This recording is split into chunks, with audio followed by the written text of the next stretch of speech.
At the busy downtown bank, people barely noticed the tiny, 90-year-old woman walking in with a worn purse clutched to her chest. Her name was Miss Eloise, and she had lived in the same neighborhood for 60 years. She stood patiently in line, smiling at everyone, until she reached the counter and softly told the teller, "Maybe, I just want to check my balance." Behind her stood a tall man in an expensive suit, local millionaire contractor Henry Carlisle, who had stopped by the bank on his way to a meeting. He overheard her request and chuckled under his breath, assuming she probably had a few dollars saved, maybe pension money at most. The teller typed her name into the computer, expecting a normal transaction, but then froze. His eyes widened. Henry noticed and leaned forward, curious. The teller cleared his throat and whispered, "Mom, do you want me to print this?" Miss Eloise nodded. The paper came out, and before she could grab it, Henry saw the number.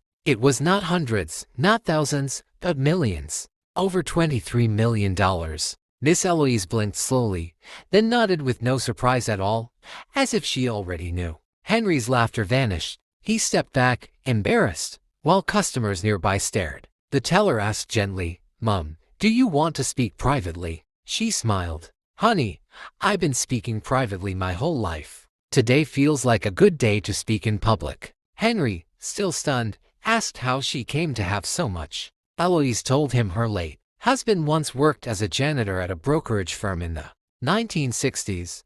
A young trader there noticed how kind he was and suggested he invest a little in a small technology startup. They forgot all about it, kept reinvesting quietly, never touching it. Over decades, it grew into a fortune. "We didn't spend because we didn't need to," she said. "We helped people when we could. Money is just a tool." Henry felt his face burn with shame. He apologized for laughing, but Miss Eloise just smiled and placed a hand on his arm. "Son, don't apologize. Just do better with what you have." Then she walked out of the bank, not to buy anything, but to head to the community center where she volunteered every week, bringing groceries and books to families who needed them. Henry watched her go, realizing she was richer than him in more than money, richer in dignity, in patience, and in grace.